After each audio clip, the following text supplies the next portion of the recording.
FAC 1 अध्यायको 19 र 20 पद पढ्नेछौँ। अनि हामी विश्वास गर्नेहरूको निम्ति उहाँको शक्तिको असीम महानता के हो सो तिमीहरू जान्न सक।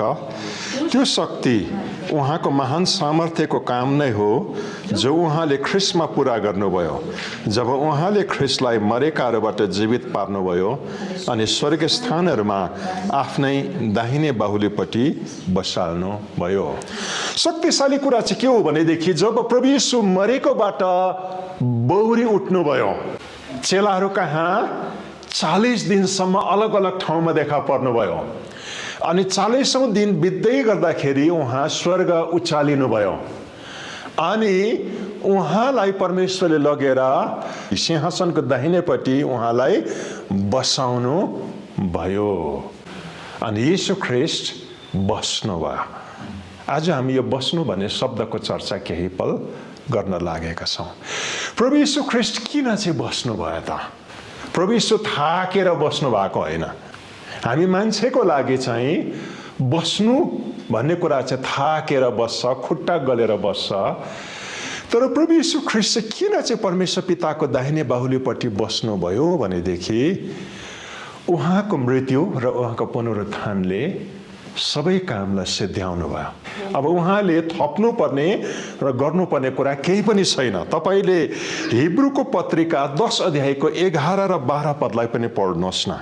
हरेक पुजारी एकै किसिमको बलि बारम्बार चढाउँदै प्रतिदिन सेवामा खडा रहन्छ जुन बलिले कहिल्यै पाप हरण गर्न सक्दैन।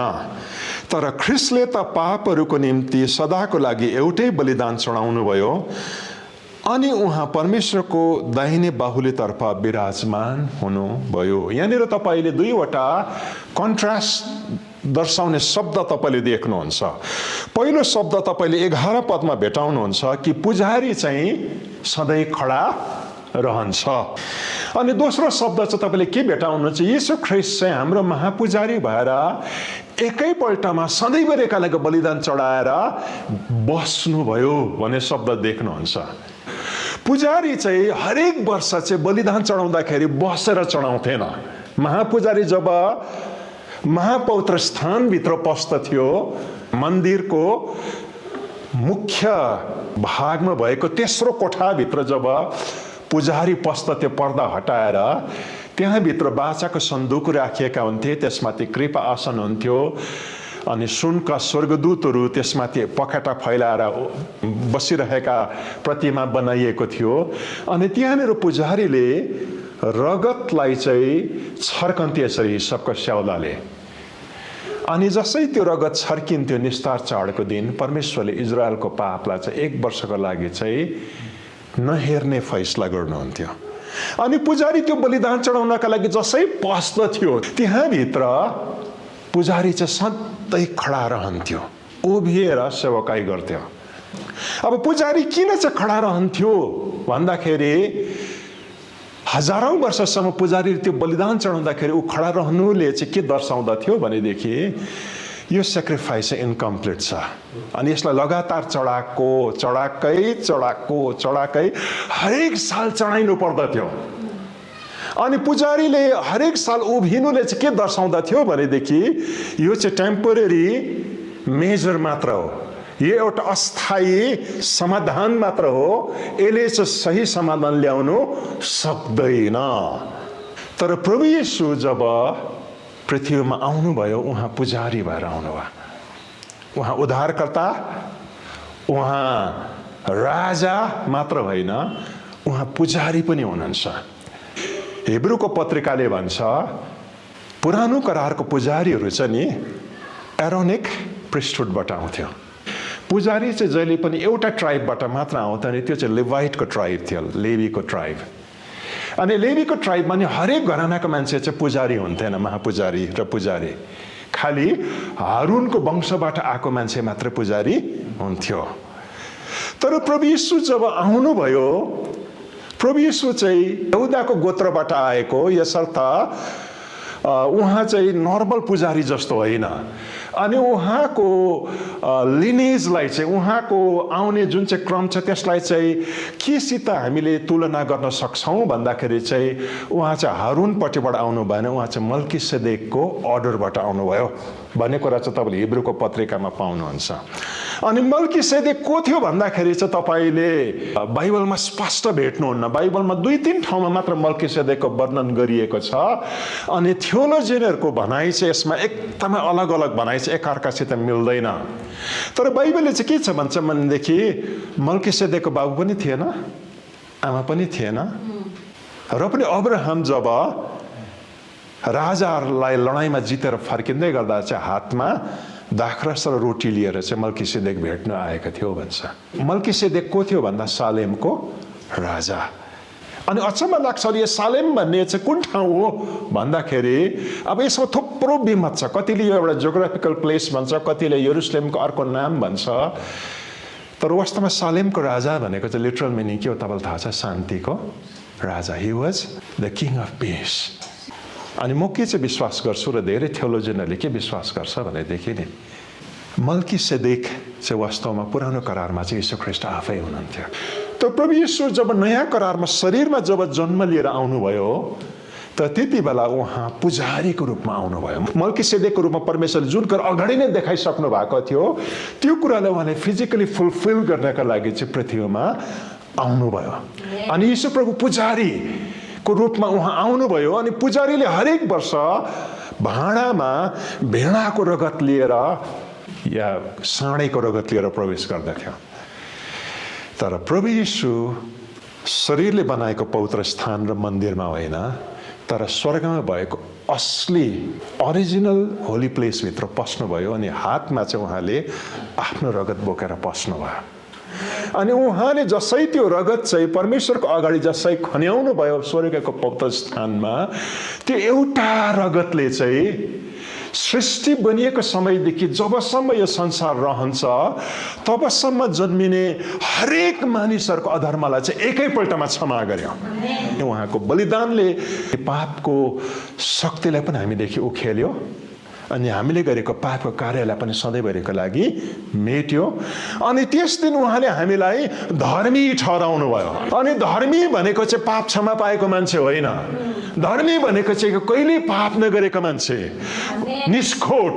परमेश्वरले हामीलाई हेर्दाखेरि उहाँको अगाडि योग्य देख्नुहुन्छ, क्वालिफाइड, राइट बिफोर गड। यीशु प्रभुको एउटै बलिदानले चाहिँ हामीलाई सधैँभरिको लागि क्षमा पनि दियो, धर्मी पनि बनायो, अनि हामीलाई छोरा तुल्यायो। हामीभित्र त्यति बेला स्पिरिट अफ सनशिप हालिदिनु भयो। एडप्सनको आत्मा, धर्मपुत्रको आत्मा हामी भित्र हालिदिनु भयो। अनि हामी सधैँभरिको लागि उहाँको छोरा भयौँ। त्यस दिनदेखि स्वर्गमा भएको सबै कुरा चाहिँ हाम्रो इन्हेरिटेन्स भयो। याद राख्नुहोस् है त।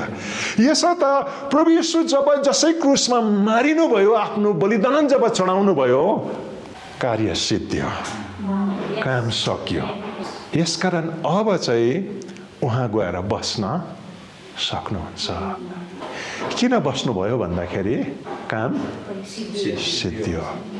तपाईँ र मलाई क्षमा गरिसक्नुभयो, तपाईँ र मलाई धर्मी तुल्याउने काम सिद्धियो, तपाईँ र मलाई छोरा बनाउने काम पनि सिद्धियो, तपाईँ र मलाई उत्तराधिकार रिलिज गर्ने काम पनि भयो स्वर्ग स्थानमा। है त यो कुरा चाहिँ तपाईँ र मैले देख्नु जरुरी छ। हामी धेरैले चाहिँ धर्मी हुने कोसिस गर्दैछौँ। परमेश्वरले भन्नुहुन्छ भइसक्यो तिमी। हामी धेरैजनाले चाहिँ छोरा हुने कोसिस गर्दैछौँ। परमेश्वरले भन्नुहुन्छ तँ छोरा हुनु पर्दैन, तँ छोरा भइसकिस्। हामी धेरैजनाले क्षमा अनुभव गर्ने कोसिस गर्दैछौँ। तर परमेश्वरले भन्नुहुन्छ इट इज डन, यो भइसक्यो, सिद्धियो।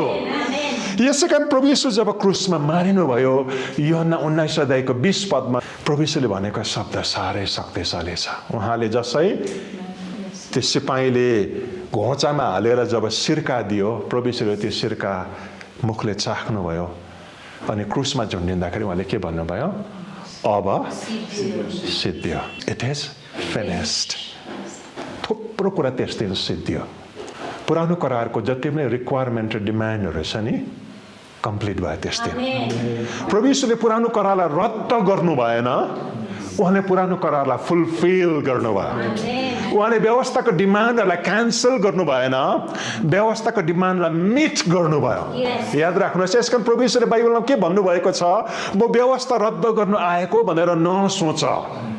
म व्यवस्था रद्द गर्नु आइन, म व्यवस्थालाई पुरा गर्नुको लागि आएँ। व्यवस्थाले जुन कुरा तिमीहरूबाट डिमान्ड गरेको त्यो पवित्रताको जीवन, अनि तिमीहरूले हजारौं वर्षसम्म जिउनु सकेनौ, म मारिँदै गर्दाखेरि चाहिँ तिमीले जिउनु पर्ने जीवन चाहिँ मैले जिएँ तिमीहरूको लागि।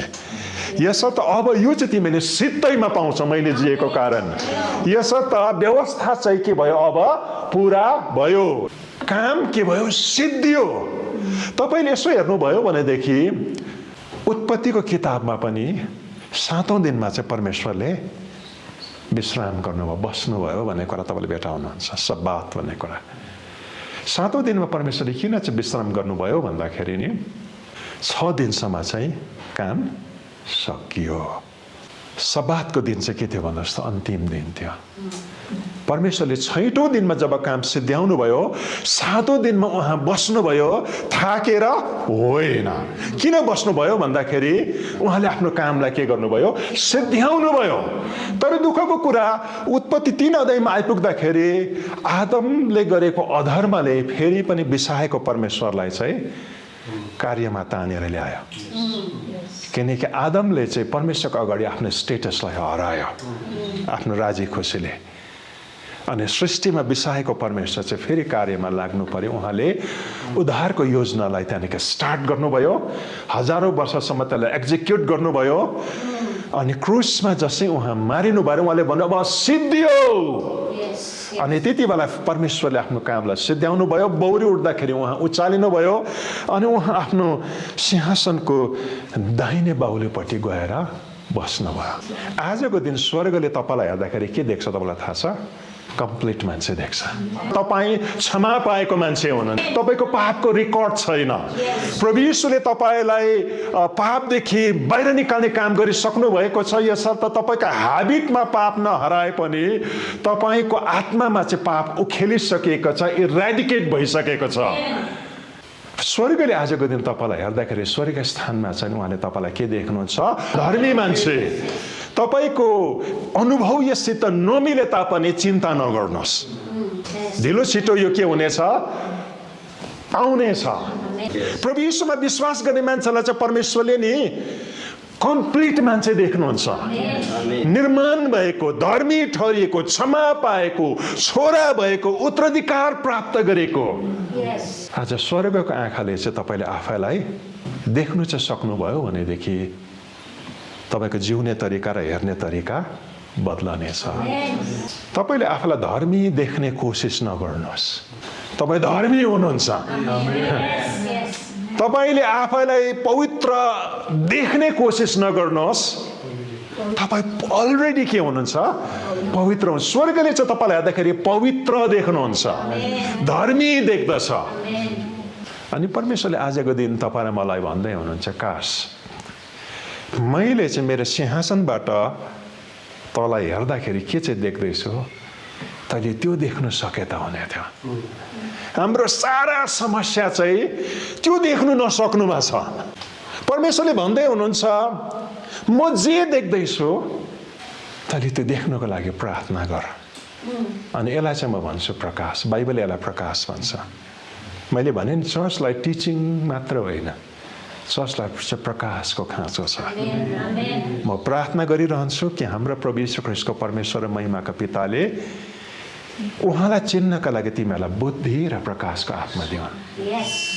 तिमीहरूको हृदयको आँखा चाहिँ चकिलो पारेर खोलियोस्, तिमीले आफूभित्र काम गर्ने शक्तिको असीम महानतालाई चाल पाउन सक।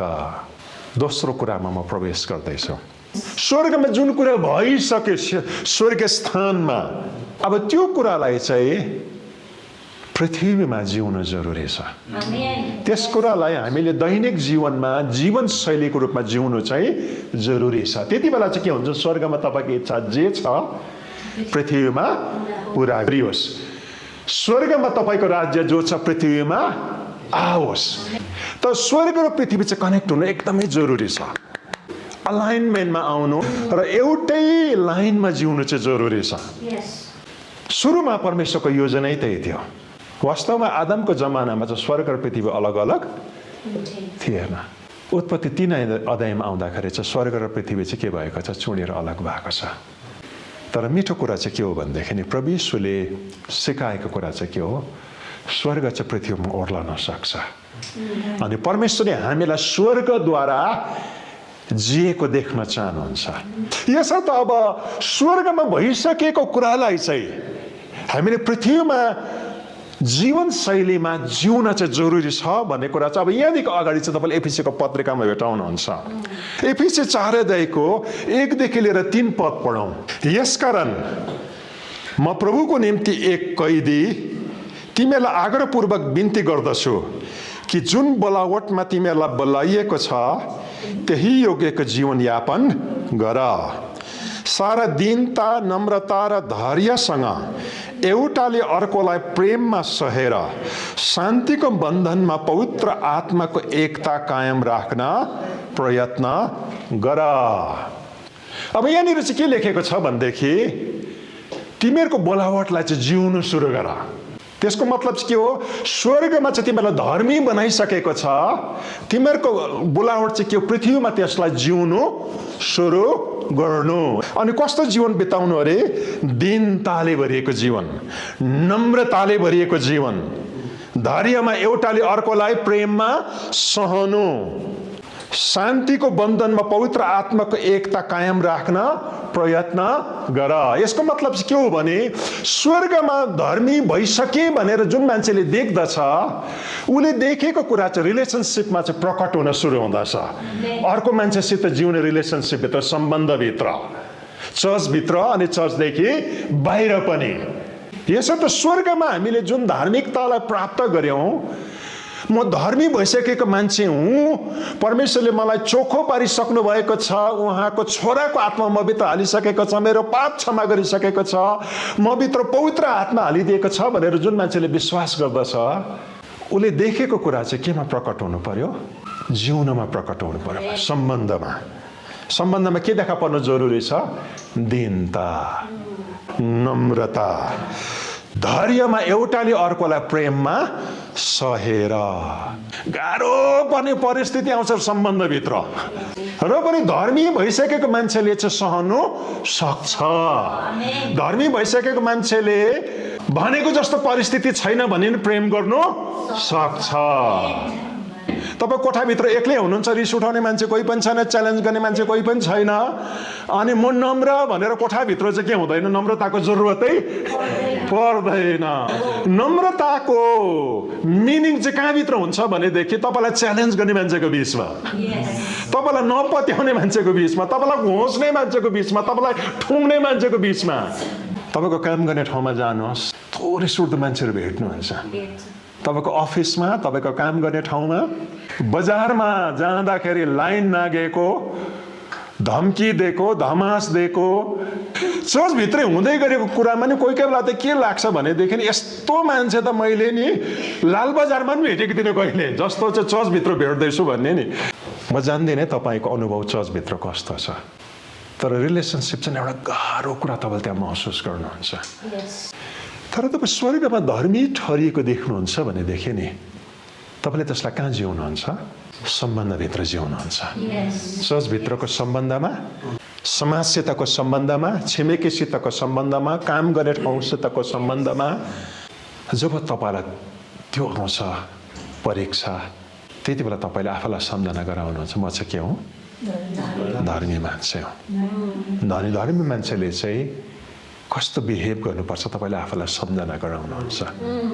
तपाईँले स्वर्ग स्थान भइसकेको कुरालाई पृथ्वीमा जिउन तपाईँले सुरु गर्नुहुन्छ। व्यक्तिगत जीवनमा यो तपाईँले कहाँ भेटाउनुहुन्छ, एफिसी 4 17, 22, 24, 26, 29, 31। अब म यो जोड दिएर प्रभुमा भन्दछु र प्रभुमा गवाई दिँदछु, अन्य जातिहरू जसरी तिनीहरूको विचारको व्यर्थतामा जिउँछन् त्यसरी तिमीहरू अबदेखि उसो नजियो। छली लालसाद्वारा भ्रष्ट भएको तिमीहरूको अगाडिको जीवनको ढाँचासँग सम्बन्धित तिमीहरूको पुरानो स्वभाव त्याग। परमेश्वरको स्वरूपमा साँचो धार्मिकता र पवित्रतामा सृष्टि भएको नयाँ स्वभाव धारण गर। क्रोध गर तर पाप नगर। घाम अस्ताउनु अघि नै तिमीहरूको रिस मरोस्। तिमीहरूको मुखबाट कुवाक्य ननिस्कोस्। तर समय सुहाउँदो सुधार गर्ने मिठो वचन मात्र बोल्ने गर, जसबाट सुन्नेहरूलाई अनुग्रह मिलोस्। सबै तितोपना, क्रोध, रिस, हो हल्ला, सबै किसिमको डाहा समेत तिमीहरूले त्यागिदेऊ। अनि अझ अगाडि पढ्दै जानुभयो भने 5 अध्यायसम्म तपाईँले त्यो कन्टिन्यू भएको भेटा हुनुहुन्छ। पवित्र जीवन बिताओ, खराब बोल्नु बन्द गर, रिसलाई तिमीले टाउकोमाथि चढ्न नदेऊ, पुरानो स्वभावलाई तिमीहरूले उतार अनि नयाँ स्वभाव के गर्नुहोस्? धारण गर्नुहोस्। स्वर्गमा तपाईँ धर्मी ठहरिनु भएको छ। अनि यो चाहिँ हामीले कहाँ जिउन सुरु गर्नुपर्छ? मेरो व्यक्तिगत जीवनमा मैले जिउन सुरु गर्नुपर्छ। मेरो लेनदेनमा, मेरो बोलीमा, मेरो हेराइमा, मेरो जीवन शैलीमा यो कुरा चाहिँ देखा पर्न जरुरी छ। स्वर्गमा धर्मी ठहरियो, तर मेरो जीवन शैलीमा चाहिँ मैले यसलाई जिउन चाहिँ सुरु गरिनँ भनेदेखि स्वर्गमा त भयो, तर पृथ्वीमा यो के भएन? उत्रिएन। स्वर्गमा तपाईँ धर्मी ठहरिनु भएको छ। परमेश्वरले काम तपाईँमा सिद्ध्याइसक्नु भएको छ। अब यो कुरा के भित्र पनि देखा पर्न जरुरी छ? परिवारभित्र। एफिसी 5को 22मा र 25मा पढ्यौँ भनेदेखि पत्नी हो प्रभुको अधीनमा रहे जस्तै आफ्नो पतिको अधीनमा बस।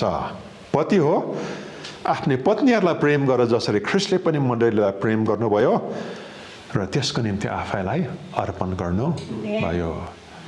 स्वर्गमा प्रभु यीशुले जुन काम सिद्ध्याउनु भयो, जुन कामभित्र मलाई धर्मी ठहराइसक्नु भएको छ, मलाई क्षमा गरिसक्नु भएको छ भन्ने कुरालाई म देख्छु, म विश्वास गर्छु भनेदेखि नि मेरो वाइफसितको मेरो ट्रिटमेन्टमा के हुनु पर्यो? त्यो कुरा देखा पर्नु पर्यो। मेरो हस्बेन्डसितको ट्रिटमेन्टमा त्यो कुरा के हुनु पर्यो? देखा पर्नु पर्यो। 6 अध्यायको 1 र 4 पदमा नि पढ्दैछु। छोराछोरी हो प्रभुमा आफ्नो आमा बुबाको आज्ञा पालन गर, किनकि यो उचित हो। यदि स्वर्गमा परमेश्वरले मलाई धर्मी ठहराइसक्नु भएको छ, ममा परमेश्वरले गर्नुपर्ने काम सिद्धिएको छ भन्छ भनेदेखि नि आफ्नो बाबुलाई आदर गर्नु र आमालाई आदर गर्नुमा छ नि त्यो धार्मिकता चाहिँ के हुन जरुरी छ? प्रकट हुन जरुरी छ। बाउ आमालाई के भन्छ? बुबा हो आफ्नो छोराछोरीलाई रिस नउठाऊ, तिनीहरूलाई प्रभुको अनुशासन र शिक्षामा हुर्काऊ। परमेश्वरमा म धर्मी ठहरिएको, परमेश्वरले ममा काम सिद्ध्याएको कुरा चाहिँ म बाउ आमालाई कस्तो व्यवहार गर्छु मात्र होइन, बाउ आमाको लागि पनि के हो, म छोराछोरीलाई कस्तो व्यवहार गर्छु त्यसमा प्रकट हुँदछ। अलिकति अगाडि बढौँ। प्रोफेसनल लाइफको कुरा गरेको छ है त। अब अगाडि गएर चाहिँ मेरो वर्क, मेरो प्रोफेसनको कुरा गरेको छ। 6 अध्यायको 5 देखि लिएर 9 पदसम्म म पढ्दैछु। कमारा हो डर र कम्पसाथ साँचो हृदयले ख्रिस्टलाई गरे झैँ यस संसारका तिमीहरूका मालिकहरूको आज्ञा पालन गर। मानिसहरूलाई खुसी पार्नेले झैँ आँखाको अघि मात्र देखावटी काम नगर, तर ख्रिस्टका दासहरू झैँ साँचो हृदयले परमेश्वरको इच्छा पूरा गर। मानिसहरूको निम्ति होइन, तर प्रभुको निम्ति जस्तै गरे सदिच्छाले गर, यो जानेर कि चाहे त्यो कमारा होस् चाहे फुक्का जसले असल काम गर्दछ त्यसले प्रभुबाट सोही बमोजिम पाउनेछ। मालिक हो आफ्ना कमाराहरूलाई त्यस्तै व्यवहार गर, धम्की दिन छोड, यो जानेर कि तिमीहरू दुवैको मालिक स्वर्गमा हुनुहुन्छ र उहाँमा कुनै पक्षपात छैन। परमेश्वरको अगाडि धर्मी ठहरिएको मान्छेको धार्मिकता चाहिँ उसको काम गर्ने ठाउँमा पनि देखा पर्न जरुरी छ। कमारा भन्छ नि, कमारा भनेको चाहिँ वर्कर्स भनेको है त। अफिसमा काम गर्ने मान्छे हो कि, दोकानमा काम गर्ने मान्छे हो कि, कसैको अन्डरमा काम गर्ने मान्छे हो कि। अनि म सधैँ चर्चमा के सिकाउने गर्छु भनेदेखि परमेश्वरको अगाडि धर्मी जीवन बिताउने मान्छे चाहिँ सधैँ अफिस टाइममा जाने मान्छे हो। परमेश्वरको अगाडि धर्मी जीवन बिताउने मान्छे आफ्नो कामप्रति इन्टेग्रिटी भएको मान्छे हो। अफिसरले देखे पनि नदेखे पनि, क्रेडिट दिए पनि नदिए पनि, उसको प्रमोसनको रेकर्डमा त्यो कुरा पसे पनि नपसे पनि कसरी चाहिँ गर भने एज इफ तिमीले कसलाई गर्दैछौ? परमेश्वरलाई गर्दैछौ। हामी माथि बस छ, हामी माथि डिरेक्टर छ, हामी माथि मालिक छ। दोकानमा काम गर्ने मान्छे हो भनेदेखि मालिकहरू छ, कम्पनीमा काम गर्ने मान्छे हो भने, अफिसमा काम गर्ने मान्छे हो भने हामी माथि अफिसर छ। स्कुलको टिचर हो भने हामी माथि को हुनुहुन्छ? हेडमास्टर छ, हेडमिस्ट्रेस छ। चर्चको स्टाफ हो भनेदेखि सिनियर पास्टर छ। तर सधैँ सिनियर पास्टरले पछि लागेर हेर्नु भ्याउँदैन। अफिसरले सधैँभरि खोजी गर्न सक्दैन, छल्नु सकिन्छ चाह्यो भनेदेखि। यस्तो खालको कर्नरहरू छ जहाँ सबैको आँखा पुग्दैन। तर पनि तिमीहरूले अफिसभित्रको जीवन चाहिँ यस्तो तरिकाले बिताओ एज इफ यो चाहिँ तिमीले अफिसरको लागि होइन, परमेश्वरको लागि गर्दैछौ। यदि म अफिसमा काम गर्ने क्लर्क हो भनेदेखि फाइल त जुनै पनि क्लर्कले क्लियर गर्छ, तर तिमीहरूको काम गर्ने तरिकामा चाहिँ अरूको तरिकाभन्दा के होस्, फरक होस्।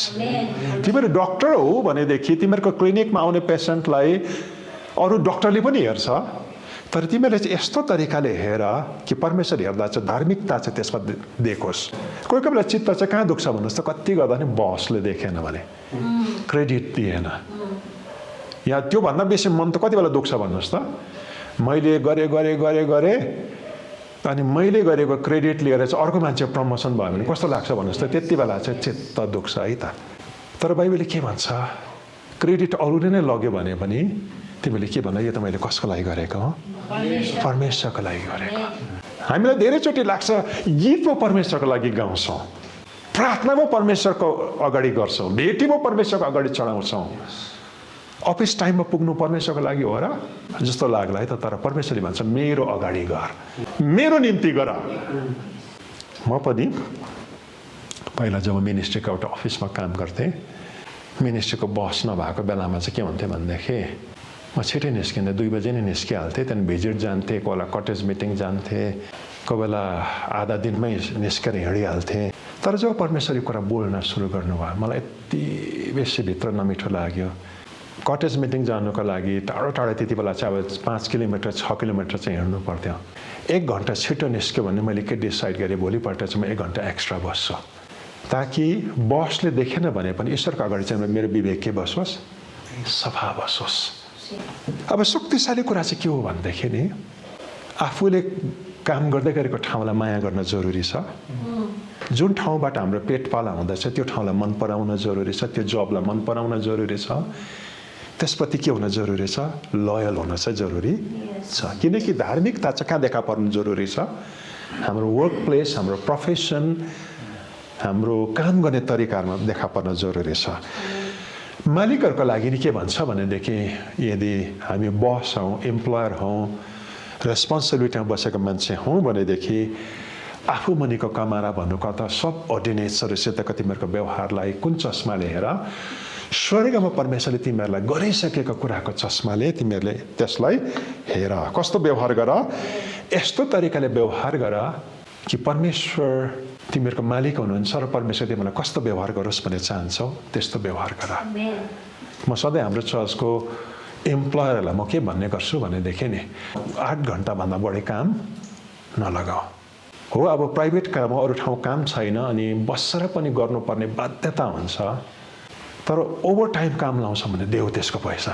यो पनि बुझ्न जरुरी छ, त्यो काम गर्ने मान्छेको पनि परिवार छ, उसको पनि फ्यामिली टाइम हुन जरुरी छ, उसको पनि रेस्ट डे हुन जरुरी छ। उसको पेटले गर्दाखेरि उसको तपाईको कुरालाई काट्नै सक्दैन होला, तर उसको पाउने पनि हक देऊ।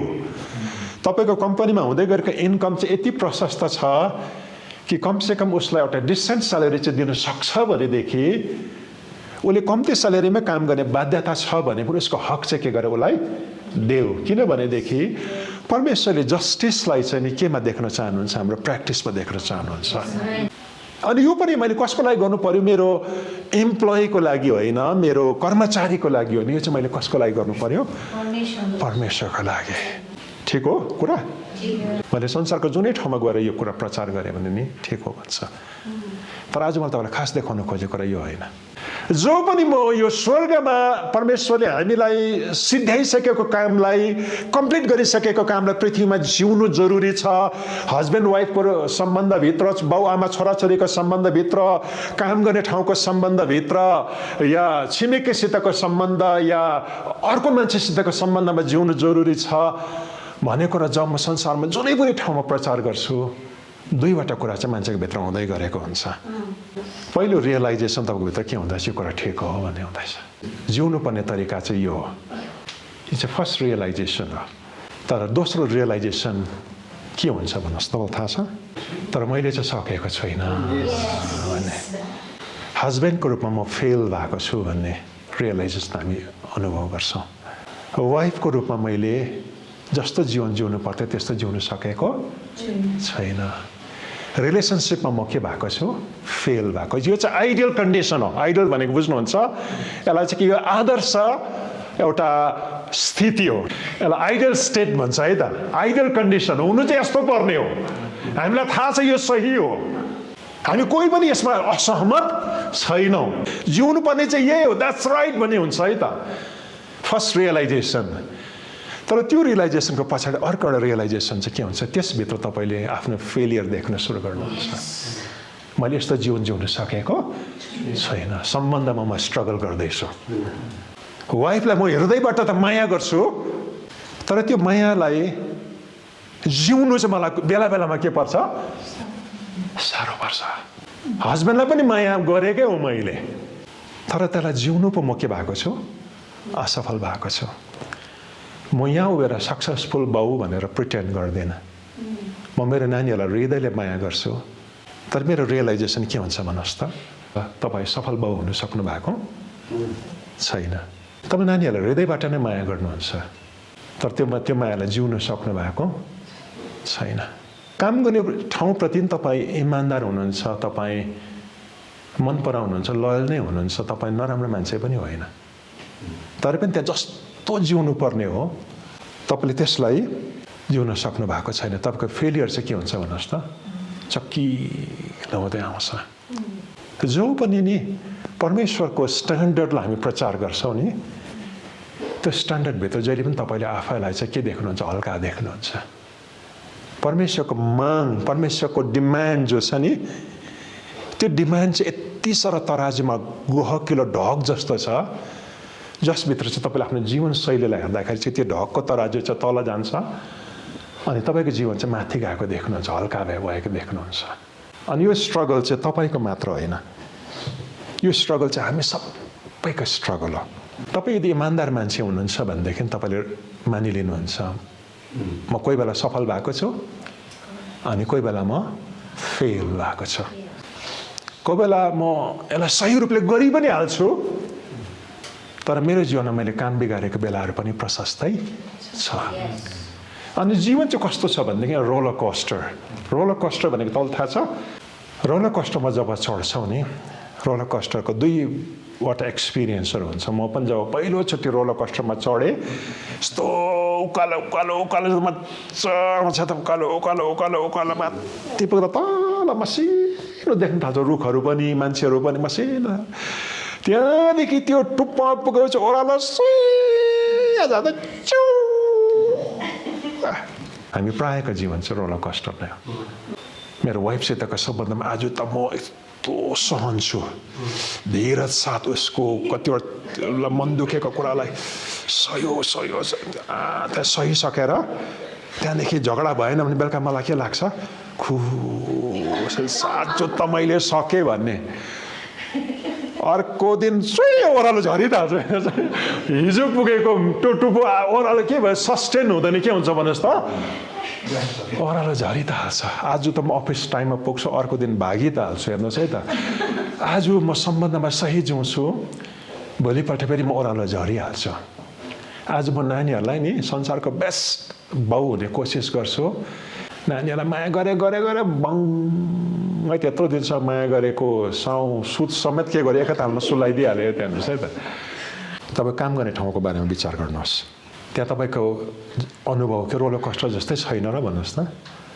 माया गर्ने ट्राई गर्नुहुन्छ, गरेको पनि हो, तर तपाईँको बुढी औँलामा टेक्ने मान्छे कहिले सक्दैन त्यहाँनिर। हेर्नुहोस् है त, कोही न कहिले टेकिदिइहाल्छ। तपाईँको परिवारमा यसो हेर्नुहोस् कि वाइफलाई माया गर्नु सजिलो छ, हस्बेन्डलाई माया गर्नु सजिलो छ? माया गर्दैन भनेको होइन, छ हाम्रो भित्र माया।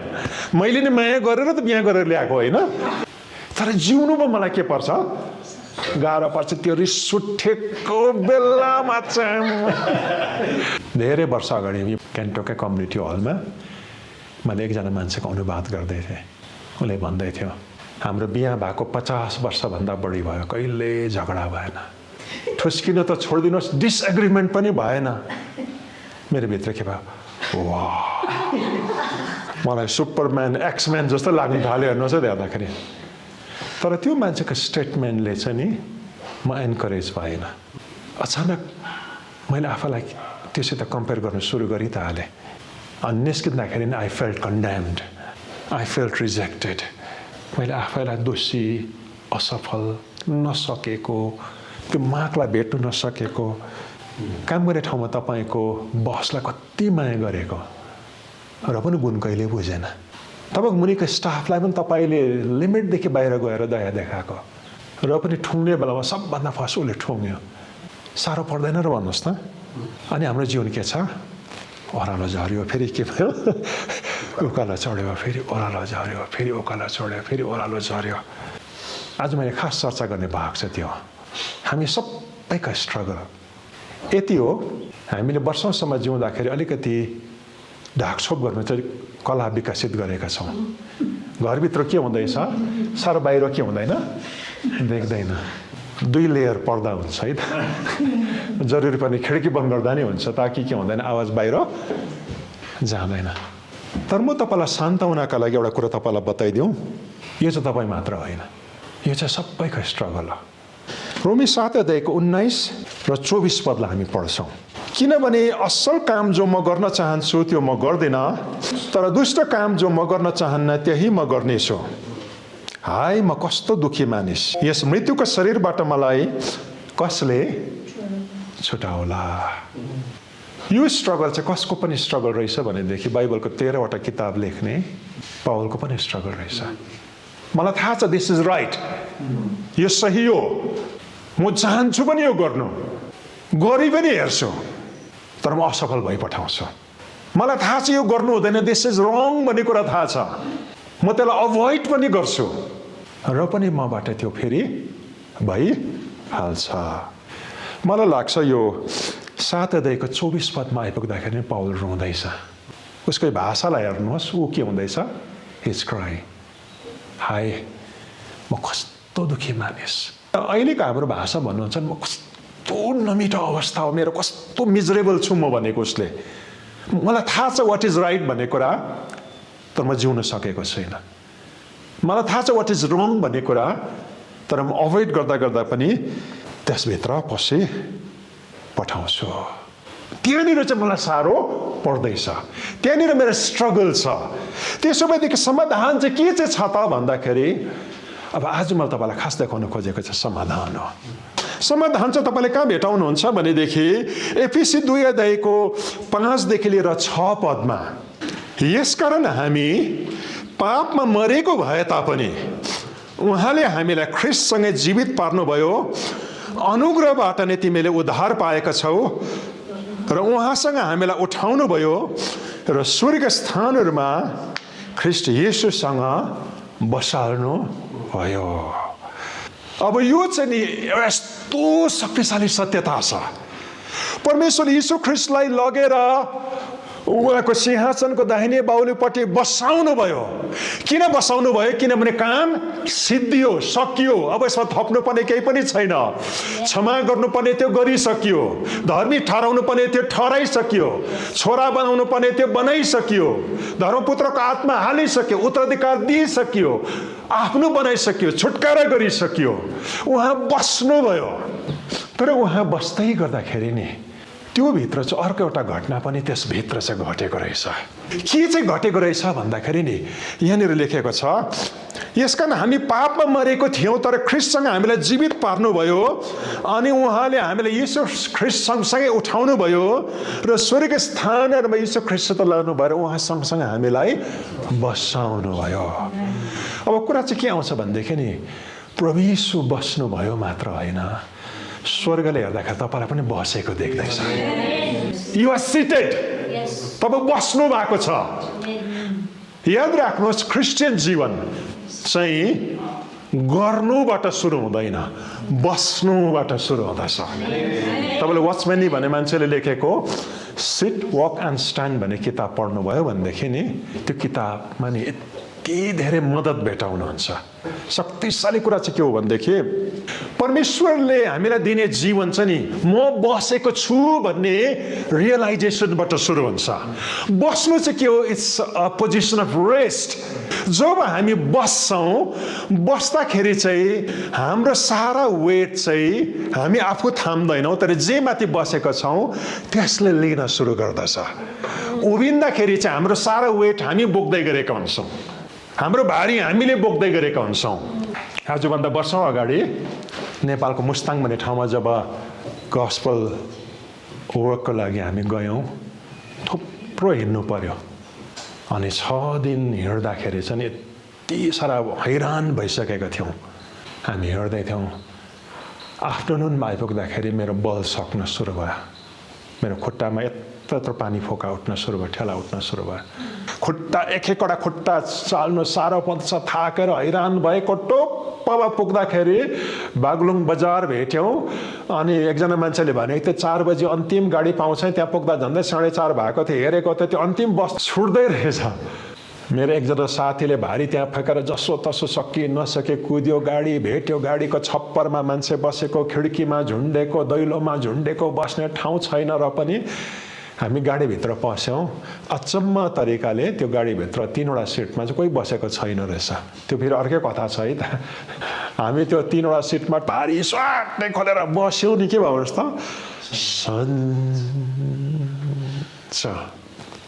अब भारी मैले उचालेको छैन, मेरो जिउलाई मैले उचाल्नु परेको छैन, म हिँड्नु परेको छैन।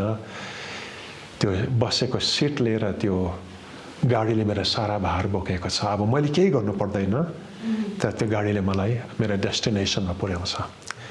तर कुरा चाहिँ के हो भनेदेखि नि, जब तपाईँ हिँड्नुहुन्छ वेट तपाईँले बोक्नुहुन्छ, जब भारी उठाउनुहुन्छ वेट तपाईँले लोड लिँदै हुनुहुन्छ। तर जसै तपाईँ बस्नुहुन्छ नि, तपाईँको भारी, तपाईँको ओजन, तपाईँको स्ट्रगल चाहिँ सबै के माथि जाँदछ? तपाईँ जुन कुरामाथि बस्नुभयो त्यसमाथि जाँदछ। परमेश्वरले के भन्दै हुनुहुन्छ? You are seated. येशू ख्रीष्टमा चाहिँ तँ धर्मी ठहरिएको मात्र छैनस्, तँ बसेको छस्। आफूलाई बसेको मान्छे देख्न सुरु गर। तपाईँ भन्नुहुन्छ होला बस्यो भने त कहाँ काम हुन्छ, बस्यो भने त कहाँ विजय आउँछ, बस्यो भने कहाँ समाधान आउँछ। समाधान आउनुको लागि त खट्नुपर्छ, विजय प्राप्त गर्नुको लागि त लडाइँ गर्नुपर्छ। अनि हामीले जीवनभर के सुनेको छ? अझै धेरै प्रार्थना गर, अझै धेरै उपास बस, अझै धेरै बाइबल पढ, अझै धेरै दिने आदत बसाला। यद्यपि बाइबल पढ्नु एकदमै जरुरी कुरा हो। तर 41 वर्ष भइसक्यो, त्यो अब भयो भन्ने ठाउँमा चाहिँ म आइपुगेकै छुइनँ अहिलेसम्म। मैले पर्याप्त प्रार्थना गरिसकेँ, मलाई अझै पनि लाग्छ म त्यो ठाउँ पुगेकै छैन। परमेश्वरले तपाईँहरूलाई के देखाउन खोज्दै हुनुहुन्छ भनेदेखि तेरो एफर्टले होइन, तेरो बलले सक्दैनस्। अरू प्रकाशहरूको बिचमा 2वटा प्रकाश चाहिँ हाम्रो जीवनमा नि आउनु एकदमै जरुरी छ। पहिलो प्रकाश चाहिँ के हो भनेदेखि नि, तपाईँ सक्नुहुन्न, तपाईँमा जित्न सक्ने क्षमता छैन। हामी धेरैलाई चाहिँ के लाग्छ भनेदेखि वाइफलाई तपाईँले रिस पखाएर रिग्रेट हुन्छ नि, तपाईँलाई भित्र के हुन्छ भनेदेखि मैले अलिकति डिसिप्लिन भयो भने साथ अर्को पालि त म के गर्न सक्छु, रिस नपखाइ बस्नु सक्छु होला। या तपाईँले आफ्नो नानीहरूसित दुर्व्यवहार गरिसक्दा पछितो हुँदाखेरि तपाईँलाई लाग्छ मैले अलिकति कोसिस गरेँ भने सक्छु होला, खासमा म त्यस्तो नराम्रो त होइन। तर परमेश्वरले हामीलाई के रियलाइज गराउन खोज्दैन? यु आर होपलेस भन्ने कुरा, तँ चाहिँ खतमै हो। तैँले अलिकति ट्राई गरेर सक्ने भएदेखि मेरो पुत्र मारिने जरुरतै थिएन।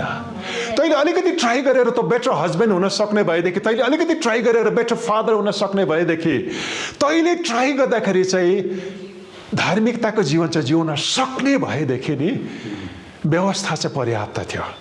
परमेश्वरको पुत्र मारिने जरुरतै थिएन। तर तपाईँलाई थाहा छ व्यवस्था चाहिँ मान्छेलाई धर्मी ठहराउनका लागि दिएको थिएन। व्यवस्थाका आज्ञाहरू चाहिँ नि मान्छेको फेलियर देखाउनका लागि दिएका थिए। यु आर होपलेस, तँ खतमै होस्, तैँले जति नै ट्राई गर सक्दैनस्, तैँले जति नै ट्राई गर बेस्ट फादर हुन सक्दैनस्, जति नै ट्राई गर बेस्ट छोराछोरी हुन सक्दैनस्, तैँले सेन्टिफाइड लाइफ बिताउन सक्दैनस्। परमेश्वरले चर्चलाई दिन चाहेको सबभन्दा पहिलो रेभुलेसन चाहिँ के हो भनेदेखि नि येशू ख्रिस्टदेखि बाहिर अपार्ट फ्रम हिम येशू ख्रिस्टदेखि बाहेक चाहिँ ममा कुनै पनि असल कुरा बास गर्दैन। येशू ख्रिस्टदेखि बाहिर चाहिँ मभित्र योग्यता छैन, म सक्दिनँ। हामी धेरैजनालाई के लाग्छ भनेदेखि नि धर्मी चाहिँ सित्तैमा ठर्यौँ अनुग्रहले, तर धर्मी जीवन जिउनु चाहिँ मैले बलले सक्छु जस्तो लाग्छ मलाई। तर परमेश्वरले आज तपाईँ र मलाई के बताउन खोज्दै हुनुहुन्छ भने धार्मिकताको मेरो माग तैँले पुरा गर्न सक्थिनस्, अनि मैले मेरो पुत्रद्वारा चाहिँ तैँले गर्नुपर्ने माग चाहिँ पुरा गरिदिएँ। अब धर्मी ठहरिसक्योपछि यो धर्मी जीवन चाहिँ तैँले तेरो कोसिस चाहिँ सक्छ जस्तो लाग्छ? परमेश्वरले हामीलाई सोध्दै हुनुहुन्छ। मलाई लाग्छ परमेश्वरले हामीलाई नि फेलियरभित्र किन जान दिनुहुन्छ भन्नुहोस् त, ताकि हामीले आफ्नो अनुहार चाहिँ ऐनामा देख्न सुरु गरोस्। हामीलाई अझै पनि लाग्छ म राम्रो छु, हामीलाई अझै पनि लाग्छ येशू ख्रिस्टदेखि बाहेक पनि मेरो बलले म सक्छु, मेरो कोसिसले सक्छु, मेरो प्रयासले सक्छु। अनि सक्छु भन्ने साथ अब बसेको ठाउँदेखि उठि त हाल्नुहुन्छ। जसै उठ्नुहुन्छ नि, आज सही जीवन बितायो, भोलि जीवन पर्सि जीवन बितायो, फेरि काम बिगारी पठाइहाल्यो। परमेश्वरले तपाईँ र मलाई के भन्दै हुनुहुन्छ भनेदेखि नि तैँले मानिले तँ सक्दैनस्। तर यो कुरा याद राख कि म चाहिँ तँलाई बसेको देख्दैछु। मैले तँलाई येशू ख्रिस्टभित्र हालेँ, तँ येशू ख्रिस्टसित बसेको छस्। You are seated with him in the heavenly places. स्वर्गीय स्थानमा चाहिँ आफूलाई बसेको देख्न सुरु गर्नुहोस्। म बसेको छु भन्ने कुरालाई रियलाइज गर्नुहोस्। लोड मैले लिनु पर्दैन, ख्रिस्ट येशूले लिनुहुन्छ भन्ने कुरा तपाईँले रियलाइज गर्नुहोस्।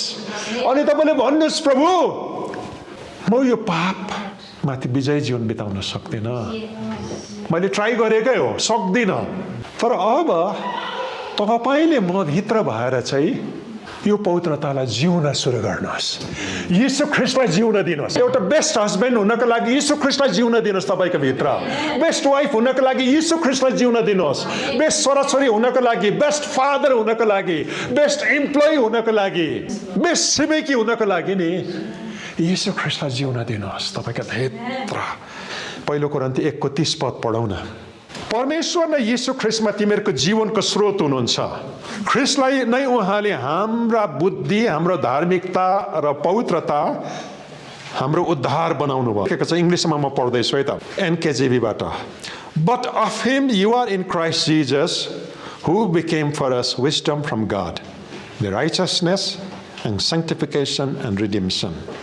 परमेश्वरले चाहिँ हामीलाई येशू ख्रिस्टमा हाल्नुभयो, अनि येशू ख्रिस्ट हाम्रो लागि के बन्नुभयो? परमेश्वरको पट आउने बुद्धि। हामीलाई बुद्धि चाहिएको थियो, तर बुद्धि हामी बलले भेटाउँदैनौँ। तर येशू ख्रिस्ट तपाईँ भित्र हुनुहुन्छ भनेदेखि नि तपाईँलाई चाहिएको बुद्धि चाहिँ उहाँ हुनुहुन्छ। उहाँ येशू ख्रिस्ट तपाईँको लागि धार्मिकता बन्नुभयो। तपाईँ धार्मिकता बन्न सक्नुहुन्न, तर तपाईँको धार्मिकता चाहिँ को हुनुहुन्छ? येशू ख्रिस्ट। तपाईँ पवित्र जीवन बिताउन सक्नुहुन्न, तर तपाईँको पवित्र जीवन सेन्टिफिकेसन चाहिँ येशू हुनुहुन्छ। तपाईँ छुटकारा हुन सक्नुहुन्न, तर तपाईँको छुटकारा चाहिँ येशू हुनुहुन्छ। येशूले छुटकारा दिनुहुन्छ होइन, येशू तपाईँको छुटकारा हुनुहुन्छ। येशूले तपाईँलाई पवित्र बन्नमा सहायता गर्नुहुन्छ होइन, तपाईँको पवित्रता नै येशू हुनुहुन्छ। येशूले तपाईँलाई धर्मी बनाउनुहुन्छ होइन, तपाईँको धार्मिकता नै येशू हुनुहुन्छ। यसो त येशू ख्रिस्टभित्र चाहिँ तपाईँले खोजेको सबै कुराहरू चाहिँ येशू ख्रिस्टभित्र छ। तपाईँले भन्नुहोस् प्रभु म धर्मी त ठहरिएँ, मेरो बलले होइन, तपाईँसित बसेको कारणले गर्दा म धर्मी ठहरिएँ। अब यो धर्मी जीवन पनि म बस्छु, तर म भित्र तपाईँले नि यो धर्मी जीवन जिउन सुरु गर्नुहोस्। अनि तपाईँलाई अधर्ममा लडाउने परिस्थितिमा पर्ने बेलामा तपाईँ भाग्नु त सक्नुहुन्न। कति दिन चाहिँ जोगिएर बस्ने? तपाईँ त्यो ठाउँमा जानै पर्छ, तपाईँले त्यसलाई फेस गर्नै पर्छ। अनि त्यहाँ जाने साथ तपाईँ ढल्छु भन्ने थाहा छ, तर त्यहाँ पस्नभन्दा अगाडि भन्नुहोस् यसो मैले ट्राई गरेकै हो धर्मी जीवन बिताउने, तर मलाई थाहा छ म सक्दिनँ, तर मेरो धर्मी जीवन चाहिँ तपाईँ हुनुहुन्छ। प्रभु येशू म जाँदैछु, अब तपाईँले म भित्र भएर चाहिँ त्यो धर्मी जीवन जिउन सुरु गर्नुहोस्। म बस्छु, अब तपाईँले यो कुरा गर्न सुरु गर्नुहोस्। तपाईँ त्यो परिस्थितिभित्र स्वाट्ट जब जानुहुन्छ नि, तपाईँले अचम्मको कुरा डिस्कभर गर्नुहुन्छ। तपाईँले बल गर्नु पर्दैन, तर तपाईँ जिउन सुरु गर्नुहुन्छ। त्यो यो कुरा तपाईँले एफिसी 3:16-19 यसरी लेखेको छ, म प्रार्थना गर्छु कि उहाँको महिमाको सम्पत्ति अनुसारको शक्तिले उहाँको आत्माद्वारा भित्री मनुष्यतामा तिमीलाई शक्तिशाली पारुन् र विश्वासद्वारा ख्रीष्ट तिमीहरूको हृदयमा बास गरून् र प्रेममा जरा गाडिएका र दरिला भएर सबै सन्तहरूसँग चौडाइ, लम्बाइ, उचाइ र गहिराइ के रहेछ सो बुझ्ने शक्ति प्राप्त गर्न सक र ज्ञानलाई मात गर्ने ख्रीष्टको प्रेमलाई थाहा पाउन सक, ताकि परमेश्वरको सारा पूर्णताले तिमीहरू भरिपूर्ण हौ।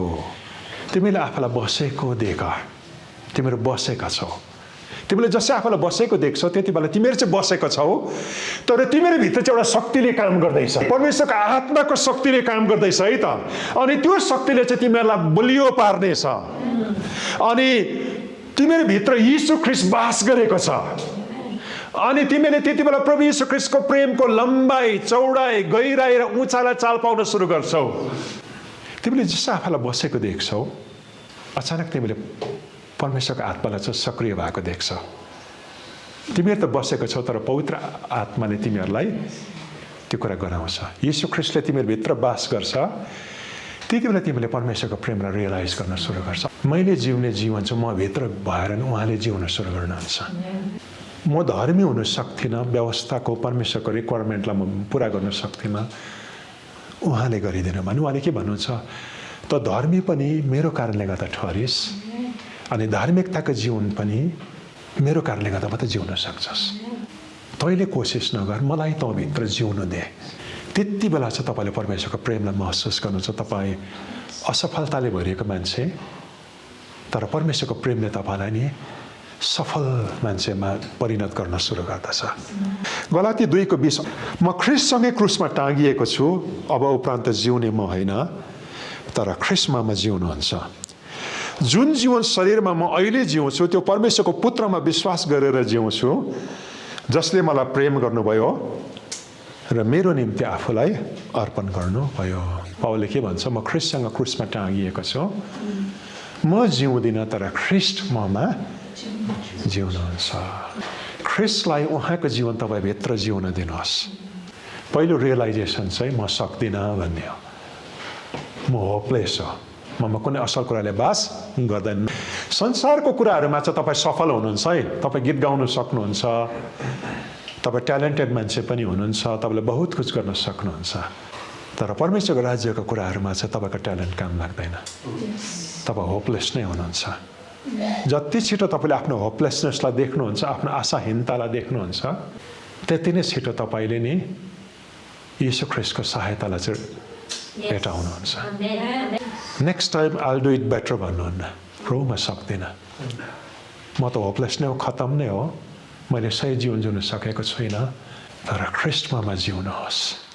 तपाईँको जीवनमा म जिउनुहोस्। यो जीवन तपाईँले माग गरेको जीवन हो। अफिसमा कस्तो जीवन जिउनु, घरमा कस्तो जीवन जिउनु, समाजमा कस्तो जीवन जिउनु, प्रभु तपाईँले अब ममा जिउन सुरु गर्नुहोस् भन्नुहोस्। जब तपाईँले त्यो भन्नुहुन्छ नि, अचानक तपाईँले जिउन नसकेको जीवन छ नि स्पोन्टेनियसली फ्लो हुन सुरु हुन्छ। याद राख्नुहोस्, एप्पलको रुखले एप्पल फलाउनको लागि चाहिँ बटारिनु पर्दैन, पत्ता छ्याप हल्लाउनु पर्दैन। एप्पलको हाँगा चाहिँ एप्पलको बोटमा बस्नु मात्रै हो, ऊ बस्नु मात्रै पर्छ, सही ऋतुमा फुल आफै के हुन्छ, निस्किन्छ। ला हो फुल त निस्क्यो, फलसम्म पुग्ला कि नपुग्ला भनेर चिन्ता गर्नु पर्दैन, सही टाइममा त त्यो फुल आफै ओइलाउँछ। ला हो त्यो आएको फुल पनि गयो भन्नु मात्रै परेको हुन्छ, त्यो फुलको फेदबाट के निस्किँदै गरेको हुन्छ, चिचिला निस्किँदै गरेको हुन्छ। यत्रो छ, यस्तो नि हुन्छ र कहिले एप्पल जस्तो लाग्ला, तर बल गर्नु पर्दैन, सही टाइममा नि त्यो एप्पल आफै बढ्न सुरु हुन्छ, अनि सही टाइममा आफै त्यसमा रङ चढेर पाकेर रातो हुन्छ। त्यो मिराकल केले गर्दैछ? रुखले भन्दा पनि त्यो रुखभित्र बग्दै गरेको जीवनले, त्यो जीवन फ्लो हुनु मात्र हो।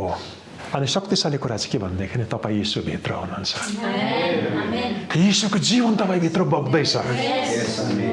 जति बल गर्नुहुन्छ यो जीवन ब्लक हुन्छ, जति सक्दिनँ भन्नुहुन्छ र यसलाई जिउन दिनुहुन्छ त्यति नै छिटो हुन्छ। मैले जिउन पौडी खेल्नु कहिले पनि सिकेन, बेसी छटपटाएर कतिपल्ट डुबे।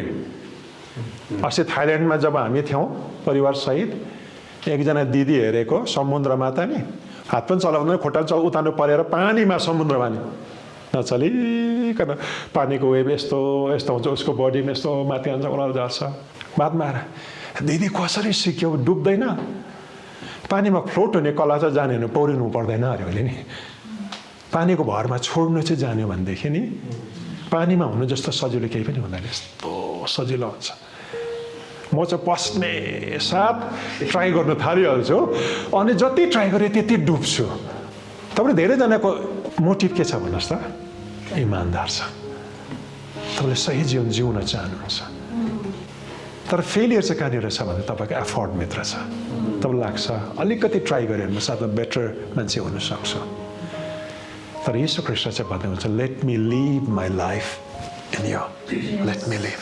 मलाई थाहा छ तपाईँलाई बुझेको जस्तो लाग्दैछ, तर तपाईँले देख्नु जरुरी छ। हामी प्रार्थना गरौँ।